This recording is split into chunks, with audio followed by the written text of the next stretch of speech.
Hello, everybody. Get the setup going.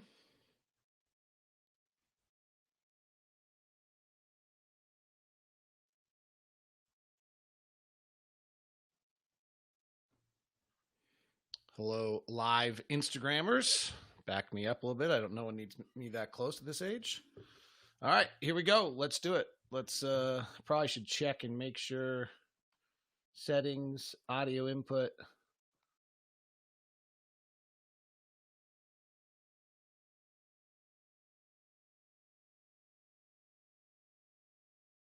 Check.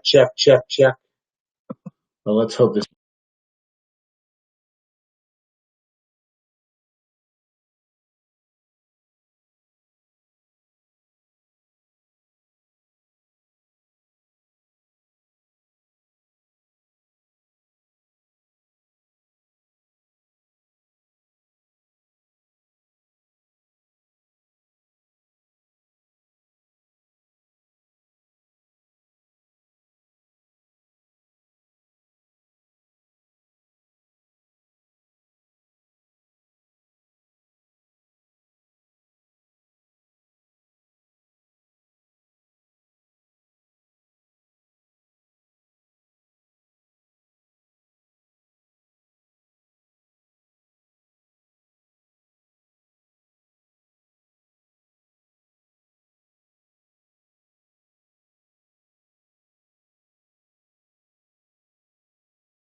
Can you hear me now?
Can you hear me now?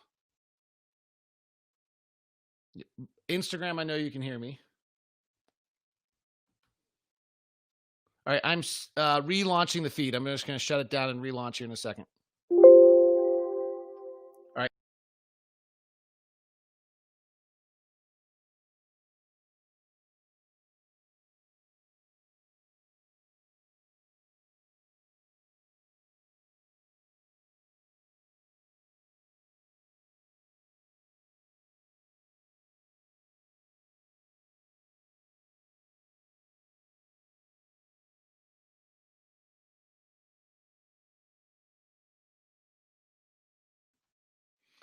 Check. Check.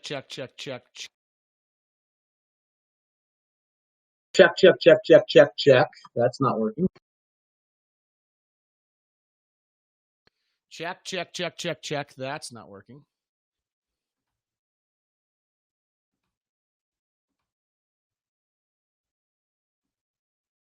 Okay.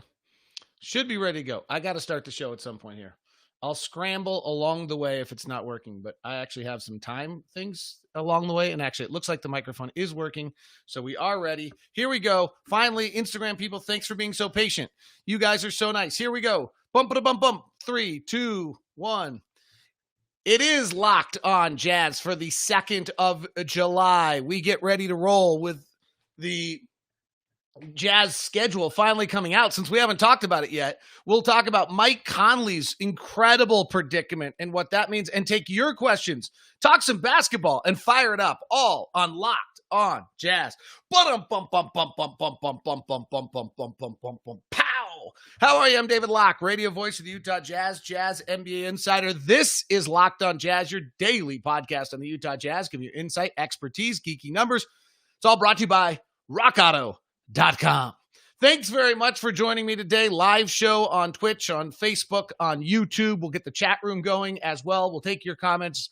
Thanks for those of us. We had a false start a little bit on some of these, so thank you very much. I want to apologize. I did not intend to not do shows for the last 3 days. My daughter was playing in a golf tournament in El Cajon, and somehow I thought I'd be able to get them done, and that just wasn't going to work out with morning tea times, and it's kind of a light. I'm pretty loud, and our hotel situation was, I would have been waking everyone up at 6 o'clock in the morning, and then I knew most of the people that were around us. So anyway, I apologize. It didn't work out. So I didn't plan to only do 2 shows. I will do another show tomorrow. We'll have had Donovan Mitchell and George Niang and Mike Conley and Joe Ingles all on. So I will make sure we have that sound for you tomorrow. But today I really wanted to just chat with you. So phone lines are open. We haven't talked about the schedule. It came out Friday, and we'd already done our show. So Pelicans, Thunder, Lakers, Grizzlies, Spurs, Nuggets, Mavericks, Spurs.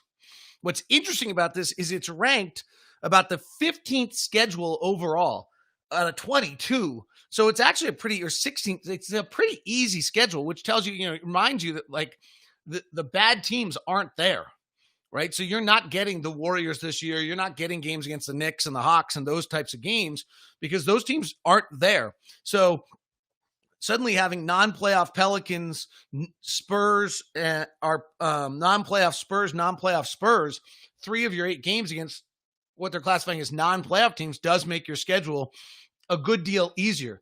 The concern I had the minute the schedule came out, and I think this would have just been no matter what, is holy smokes, who's guarding the power forwards on the other team? Right? So night 1 is Zion. Like, are we putting Royce O'Neal on Zion Williamson? I think we're going to have to be double teaming and bringing some help, and I'm not even sure that matters. Gallo against the Thunder is probably all right, but he's 6'10". Anthony Davis with the Lakers, if in fact he plays in game 3. Jaren Jackson in game 4. Trey Lyles with the Spurs is fine, and whoever they end up playing. Millsap and Grant's probably fine, and then depending on what the Mavericks do, it could be Kristaps Porzingis, depending how they're playing without Dwight Powell and things. So that was kind of the first reaction I had to the schedule, was like, holy smokes, this is a pretty outrageous power forward lineup you have to deal with. Now, maybe that's just the reality. When you're missing your primary power forward, and it's not like Bojan's a defensive master, but he's at least 6'7", and he's big and wide, and we're down to 6'4". I mean, we're crazy small for this tournament. We're 6'4" with Royce O'Neal. We're 6'7" with Joe Ingles. And then we're 6'1" with Donovan and Mike. And then we're, Jordan Clarkson's a 6'4". So we're going to have to play in a different manner than we've played before, just as small. Probably have to play quick, see if we can get out in front of people a little bit. See if we can really drive the lanes early rather than maybe coming off the setups. We've been a mid-shot clock team is when we're at our best. I think that might have to change a little bit. So I think that when you look at those various aspects of things, I think that's going to be maybe the part that's the most, the biggest change in how we possibly are able to get that done. That's, to me, what's going to be the trickiest part about this matchup and what's taking place with the Jazz. Get the questions rolling. I do have 2 notes on our live. Unfortunately, one from Periscope and one from Facebook that you're not getting video this time. These are restream problems. Unfortunately, I'm actually going to get in touch with them. I'm not sure if that's still true and you're not getting video on those formats. Please let me know on Instagram. We are up and live and rolling. Yesterday, Mike Conley met with the media. Pretty incredible conversation. His wife is due August 27th.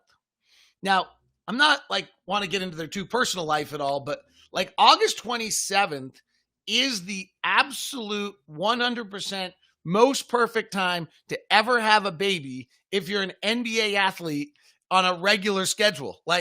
Maybe August 1st is better, but give the Conleys credit. I'm just kind of joking. My tongue's firmly implanted in the cheek here, but to some extent, they planned this thing perfectly. Now it actually can't be worse of a time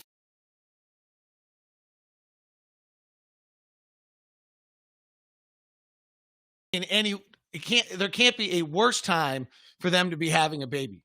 So when you start to think about the way that it works is if Mike's wife is due August 27th and the Jazz get out of the first round, I believe, and he wants to go back for the birth of the baby, or if it times out that that's game 6 or 7, he goes back for the birth of the baby, totally reasonable.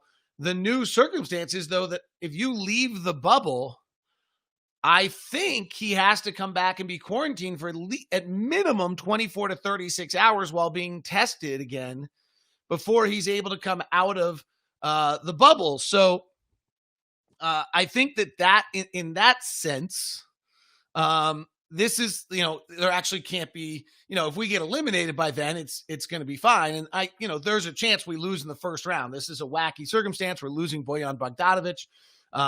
So there's a lot of, if we lost in the first round, I don't think any of us would be like, oh, well, what a total failure and disaster by the team. I think we would probably look at this a little bit and be like, okay, I get it. I kind of understand what just happened there. We lost one of our primary guys. It was a wacky season, move on. And let's see if we can get rolling for the next season. Unfortunately, at least that's my take on it a little bit. So, who knows how this is going to play out, but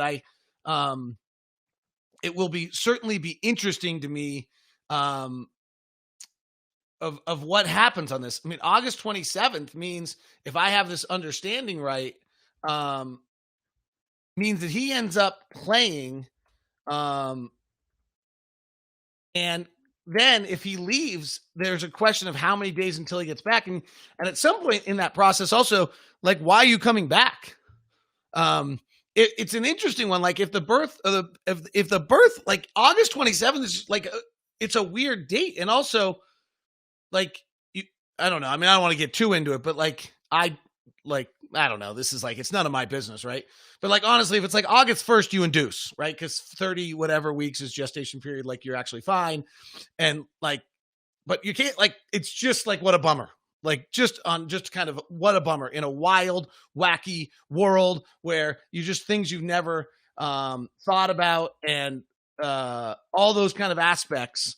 This is where we are right now. Is it suddenly, the idea of leaving what has always been common, you leave, you go be with the family for the birth of your child.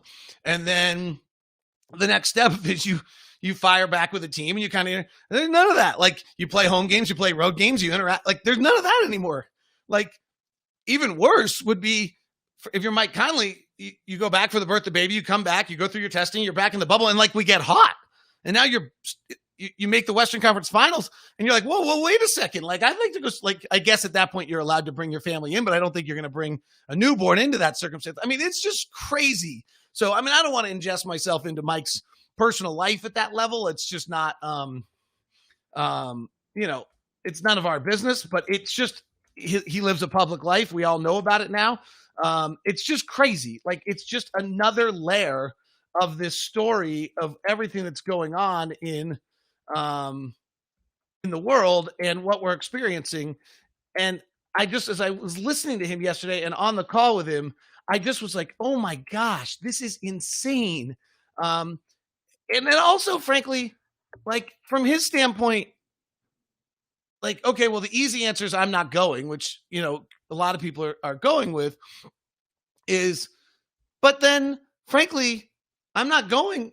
Like, we're going on July 7th and the baby, like, he's going to just sit there for 8 weeks, which would have been, which again, I would totally respect. I'm in this circumstance, you just respect whatever decision anyone makes. But if I'm Mike Conley just kind of walking through all my choices, none of them were good. None of them are good. And it just, I mean, maybe that's his representation of where we are right now. So I don't know if I just was sitting there when Mike said that.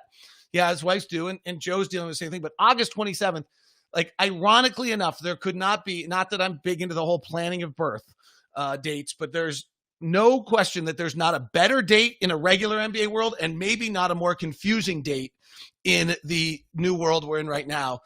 And so whatever Mike decides, you've got to fully support him on that. I think the fact that Mike, seems so committed to going shows you how committed he is to the team and things. Mike was also really interesting about kind of where he feels he is and how he feels about things. I'll talk about that as we continue. Today's show is brought to you by Murdoch Hyundai, located at 4646 South State Street, also in Logan and in Linden. I just drove the new Santa Fe 12 hours to El Cajon, 11 hours to El Cajon, and 11 hours back this week. Having a, it's a fabulous smooth ride. The cruise control safety features are fabulous. I wanted to change lanes once and it quickly told me I couldn't. We have inside our Santa Fe, when you flip on the turning signal, the camera comes on right in front of you. So you actually don't have to, like, it shows you. And there was this white car in my blind spot. I was like, oh, we will not be changing lanes right now.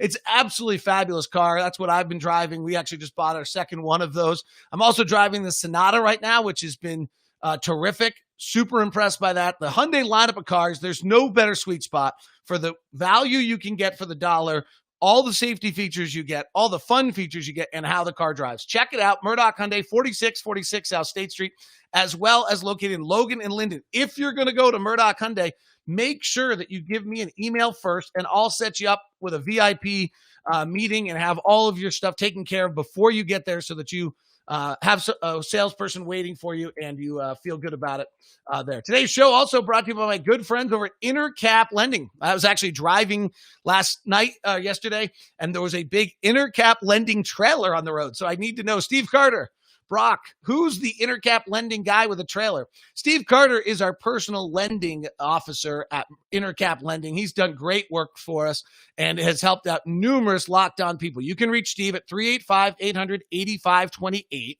Steve Carter will give you, it started when Steve Carter took care of me and was just so incredibly hands-on. And I said before, and this sounds arrogant, I don't mean it that way, I wondered, is that just because we're going to do a sponsorship and I'm, radio voice of the Jazz and do all this kind of stuff?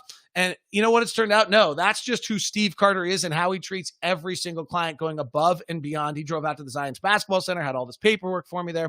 Their app's terrific. So you can do a lot of these things now without having to go into the office or interact.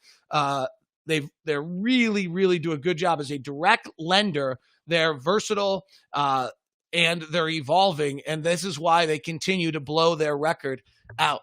Hey, wait a sec. Stopping by on our Instagram live right now is the great George Niang, I think. He just asked to come on. So we'll throw George on in our live. Hey, how are you, bud? Nice to hear from you. You're on the podcast, and what do you always say to me? I truly missed this. What do you say to me every morning when I walk into the practice facility? I say, David Locke, when can I get on that podcast? And I always say, we'll get... I had to kick and scream my way on. Well, yeah, or I just didn't want to get in trouble. But if you do it, then now it all counts, right? How are you, bud? I got to give you a great compliment. I think I sent you this in a message. I'll say it publicly.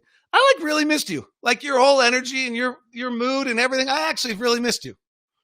My man, I appreciate that. I miss you too. Yeah, so I get to Instagram live with you and Zoom with you today. You're like one of the media stars today. Man, today is a good day. I know. How'd you like podcasting? You became a star. Oh, I loved it. I got to make it my own, say what I wanted to say, whenever I wanted to say it. It was lovely. And where are you right now? Are you at the facility or are you at home? Yeah, I'm in the training room. Oh, all right. Well, yeah, okay. Sorry, I shouldn't have asked that question. My bad. All right. And how are you feeling? I don't want to do a whole interview with you. You'll talk to the media. I'm good. I'm ready to go. A lot of the guys are ready to go. We're just getting in here 4 at a time, working out and keeping it moving. All right. Well, you're good. Thanks for stopping by. There's your mask. I'll let you get back to getting ready. You're super nice to stop by. We've been joking about the fact that you needed to pop in on the live request, and I'm not gonna waste your time with a whole interview and all that stuff. But I do miss you. It's good to talk to you. You too, David Locke. I'll talk to you soon. Yeah, I don't know when I'll see you. See you is like such a. Maybe we'll do it. We'll do a socially distanced coffee at some point post-bubble or maybe pre-bubble. That place in Memphis was high level. That was high level. That was a fun little trip. Funny. That seems like a long, long time ago. Years. It was only in February or January. I don't know. That's right. The walk. Well, that does seem like a long time ago. Wow. All right. Stay healthy. Thanks for stopping by. You're a good dude. I'll talk to you soon. I'm fun to interact for a second. Thanks, buddy. See ya. George Niang stopping by the show. Sorry, I didn't want to do a whole interview with him and suddenly pound him in that regard. I do want to get to your questions and get your thoughts on everything. All right, let's start with our first question coming in from Wyoming on Instagram. By the way, I don't know if I ever gave out the that Intercap lending number for Steve Carter. I think I did. I think I have a legal thing I have to say. Intercap lending, NMLS number 190465. For more information, visit intercaplending.com. Super fun to have George stop by. What a great dude. All right. I wanted to ask how you think about Mike Conley's production will be. So that's what I kind of teased right as we went to the commercial there. Is Mike, I asked Mike yesterday, like on a year where he just hasn't found a rhythm and hasn't been able to get himself going, what he thinks the impact of this is. And he was interesting. He really does think that the impact of this for him is going to be that he was able to settle himself, look back, understand his role now, get a restart on things, not force it the way he did. Like, I think in many ways, that the Jazz in many, many ways, Mike just kind of kept trying to work and figured out. And I think this restart let Mike have a chance. Now, what's interesting is without Bojan, Mike is going to actually go back to Memphis Mike a little bit more. Very high usage rate. There were really almost no times on the floor when he was the number one option. He and Jordan Clarkson had started that bench unit along with George Niang, and I think maybe Joe Ingles was on the floor in some of those, and Tony Bradley had become very successful late in the season. And in those circumstances, Jordan was the number one option, but I would say Mike had a little bit more. We're going to have more and more time of Mike as the number one option in this grouping. I think that's just he's going to be able to come off the pick and roll and play his game, and a little bit more of like Memphis Mike without as good of teammates as in his latter role. And I think that will help him out to get into that rhythm a decent amount. So I actually suspect that this is a restart for Mike. I mean, it was just an awkward season. He started kind of poorly. He then actually, if you take out the first 7 games, he ended up actually having exactly the season you could have expected from him. If you go take a look at that and you eliminate those 7 games, even if you look at the time when he was coming back from the hamstring injury and all that, and you include those games, which is kind of unfair to him. And they had him on a minute restriction, so he's not playing in rhythm. His numbers are really what you'd expect. I mean, if you go and say let's start at 8 games into the season, when we come back from that road trip, we play Philly at home and take it to the end of the year. And so you're dealing with a bunch of little nicks and things like that. Mike Conley's numbers in that 34 games, 42% from the field, 40% from 3, 14 points a game, 4 rebounds, 4 assists. It's not like world beating, but you're not going to have 3 guys averaging 20 points a game. The 43% shooting is okay. The 40% from 3, 5 attempts a game is superb. His assist to turnover ratio is like 4-1. It's not bad. And not to mention he was obviously playing some of his best basketball when he came back from the hamstring. And so, also if you look at the other aspect of Mike and you take a look at, the 14 games prior to the hamstring injury, he's averaging 15 points, 4 rebounds, and 5 assists, shooting 43% from 3. So even, he had begun to find that rhythm then, and then he comes back out of the hamstring and he's limited for so long. And if you suddenly start taking a look at Mike instead and look at Mike from the 49th game of the year when he now is suddenly playing 30 minutes a game, right? So the whole span where he was so frustrated under that minutes restriction. The organization's doing everything they think is right for him. He's desperate to prove that he can have value and be successful for the team and doesn't like the minutes restriction and all that. If you look at his last 13 games, 46% from the field, 44% from three, 17 points, 4 rebounds, and 5 assists. So he really had kind of found himself even before this. So I think even more so, he's going to be better and more prepared for what's going on in that regard. One more question comes from Blake. He says, do you think that Moutier will take a larger role than he's accustomed? And also, if so, what do you think the role would consist of? So, I mean, it's an interesting question. So we have Mike Conley, Donovan Mitchell, Joe Ingles, all kind of who play point. They don't play well when all three of them are on the floor together. So you're going to have to and Royce is really playing power forward now at this point with maybe not always defensively, but he's the strongest of the one. So you take a look at Royce O'Neal along with George Niang are your power forwards. So now Jordan Clarkson's your fourth guard, and really you probably need a fifth guy in there, and that's Emmanuel Mudiay. If the Jazz are playing quicker and faster and early driving, maybe that fits to Moutier's game a little bit. He's proved that he's going to be able to do that and be able to have that kind of impact positively going one-on-one and just beating people. There is a feeling out there there's going to be more isolation ball than ever before. I don't know if I believe that, but there are people that kind of feel that way and think the game's going to be that way. I asked Mike about it yesterday. He said that he thinks that it's going to be, back to summer league style of when they were kids.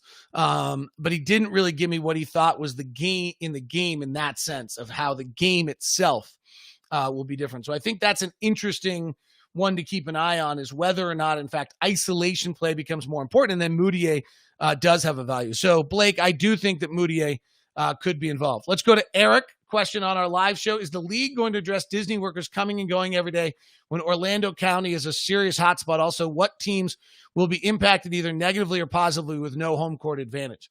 So let me take the first question from Eric. I mean, the league, I don't know what you mean by the league going to address Disney workers. Disney workers are union workers. Their union's going to protect them. So I don't think you can ask them to test every single day. I think there's some restrictions on that. However, they're going to probably temperature check them and do some less evasive things there. And so if people come in with symptoms, they're probably not going to be allowed to come to work.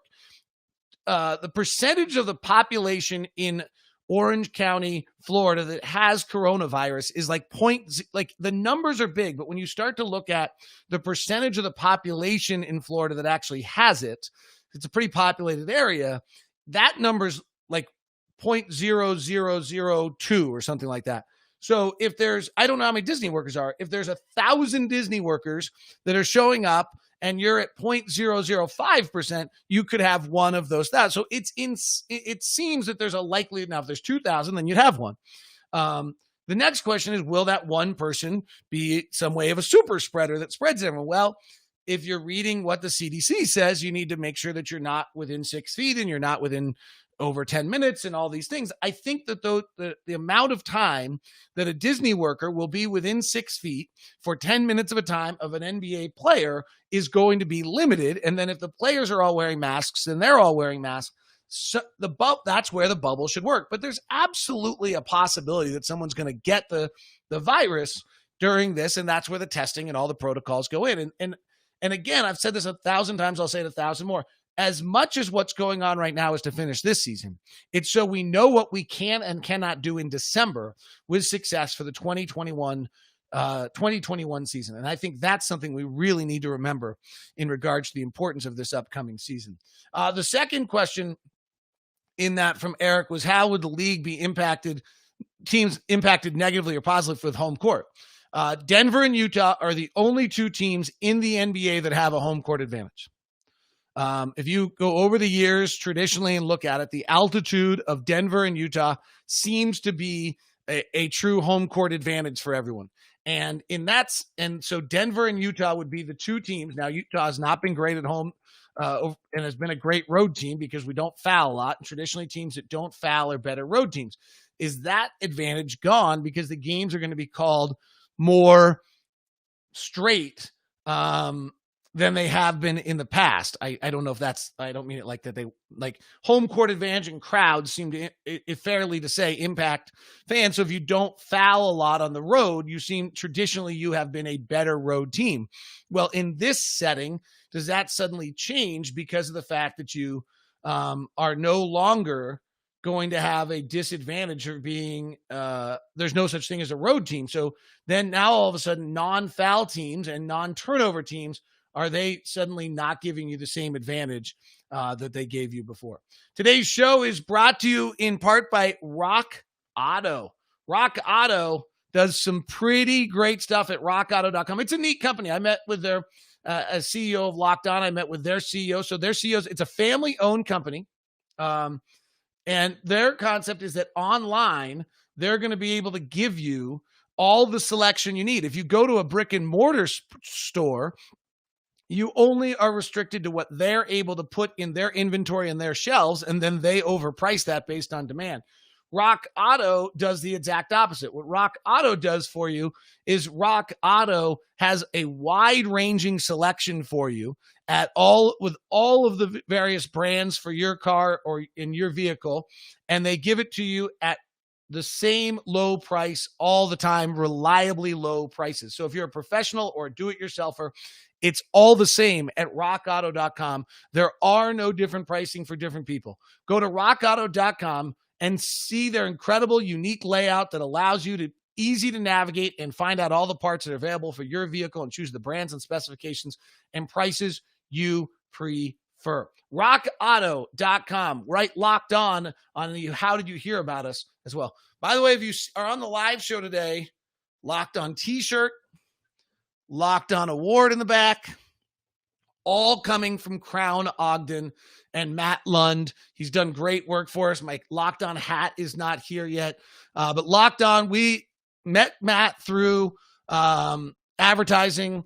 He talked about all the things he does so well, and now we're taking advantage of it, actually. It's a totally separate deal. It's not a trade deal at all. He's buying his advertising, and we're spending a bunch of money with Crown Ogden because of the great work they put out. He's been fabulous to work with, sending me a bunch of samples.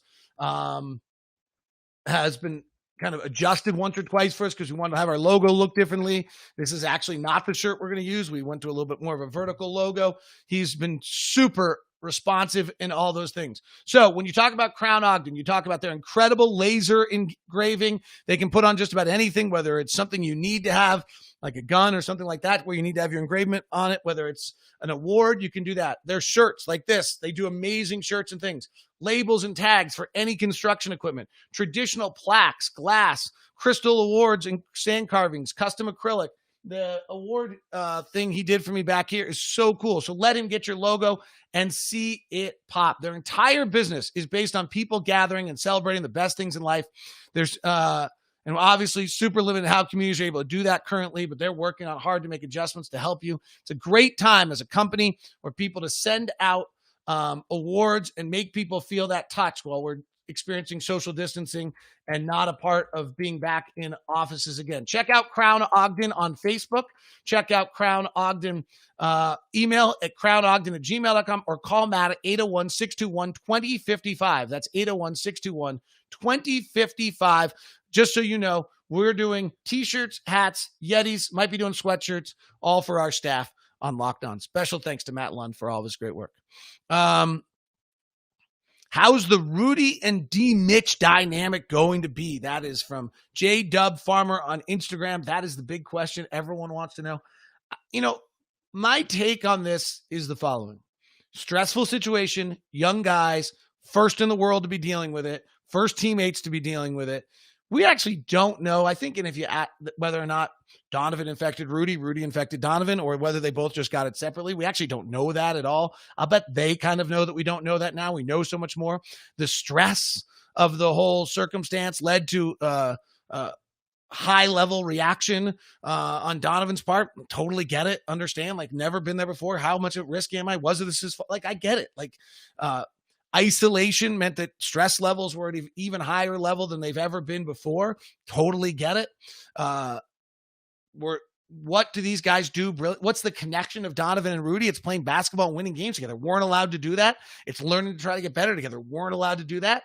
So all of the circumstances were just once in a lifetime that completely made me understand why we got such kind of an adverse reaction to what took place. And now they get back to doing what they do great, which is play basketball and be teammates and win together and share experiences. But they had no shared experience that they could have in any way during that circumstance, which just took the angst level up a little bit. So, I think that's the key here, is them having some more shared experiences to be able to build back that relationship and remember how great each of them are as players and what they can do together. So, the answer to your question, I think, is that once they're playing basketball and get to be together, that's what they do. That's the relationship. That's where they're together. And that's what was stripped from them in the midst of an incredibly, brutally stressful situation.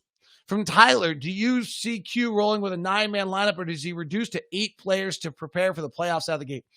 I think you've got to go with 9. Everyone's very worried about injuries coming back, and I think everyone's going to reduce minutes just out of instinct. I don't know if we're going to have it medically backed. I think it's just going to be instincts, which is fine. Like, that's why you have experts. What I don't know is, like, does playing every other day somehow open you up to having guys play more minutes because they're at their peak of what they're doing and who, and how they're playing. So I think that the 8 or 9-man rotations, I think early you're going to see 9, maybe 10, maybe 11, and particularly in those 8 seeding games where it's not as important where you end up seated. I mean, it seems unlikely that Denver is going to catch the Clippers. They have a tough schedule, and Jokic has just come off COVID, and they're a team that loses home court. And, the Jazz, so 3 through 6 is fine. You'd like to avoid 7 and avoid playing the Clippers in the first round, though, frankly, personnel-wise, the Clippers, as great as they are, allow Rudy to stay at the rim. So that's actually easier for us than some other matchups. Like Houston, he can't stay at the rim. It's harder for him to stay at the rim against Denver. Dallas, he doesn't get to stay at the rim. Clippers, he gets to stay at the rim, right? Because Montrezl Harrell and Zubac, they're not going smaller than that unless they had to play JaMychal Green at the 5 against us, and that's a pretty good trade. Like, if they're pulling their best players, so then that works out for us. So I think that's I think when you look at that matchup-wise, so I think you might see a 10 and 11-man rotation in this time period because it's not, those games aren't as important. It's a good opportunity. And frankly, from the Jazz standpoint, you could just decide you're going to play Jarrell Brantley 15 minutes a night and Juwan Morgan for 15 minutes a night on different nights and use that to be able to get a test on them that you could never get otherwise. It's such a better test than Summer League. It's such a better test than anything you're going to get in the preseason. These are real NBA games being played, and you've got these 2 guys. You want to see what they can do. You could get a 60 minutes of sample size out of each of them if you just decide you're going to play them in these games. And you can't rest. The rest rules are still in. So I think there's still it's difficult, but that's also an opportunity here where you stretch the rotation a little bit. Any chance of Bojan playing? The answer to that is no. Will any local media be going to Orlando, or will games only be available on national outlets? So Bowler and Thurl or Matt, I don't know, will be broadcasting the games. Ron and I will be broadcasting the games. We will be doing them from Salt Lake City, so local media will be involved, but we'll be in Salt Lake City. The Jazz will have a representative from the social media team and the .com team going there and giving reports from there. So you'll be able to get an insight at utahjazz.com from that. And then I'll probably be tapping in to that person a ton of times, both on our radio broadcast and hopefully here on Locked On Jazz as well, to get reports on what it's like and what's going on. So we'll have that for you here and there if they make him available to me. So that'll be great. And have that insight for you. But the local media Ron and I will be calling the game from the studios, which will be a unique experience. George Niang's a really, really good guy. Thanks for having him on the live feed. He's the best. He's just the best.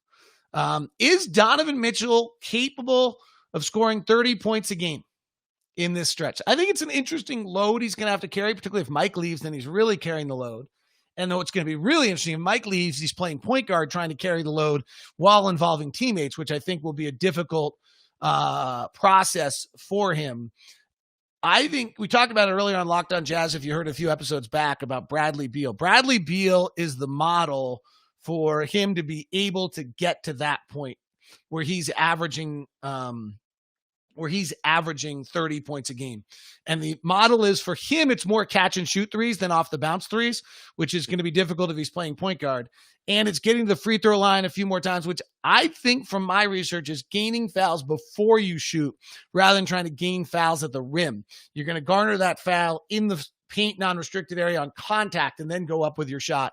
You're not going to get them at the rim with the way verticality is in the league right now. So I think, it's an evolution for him in this circumstance. He might be forced to it, but to do it well, which is the next step, and I think he's capable of it, it's a few more threes, and I think more catch and shoot threes. So it has to do with the offense adjusting to him a little bit, and it has to do with him getting the free throw line 3 or 4 more times a game. That is Locked On Jazz. Thanks very much. You guys are super. I appreciate all your questions and all your comments. Thanks so much.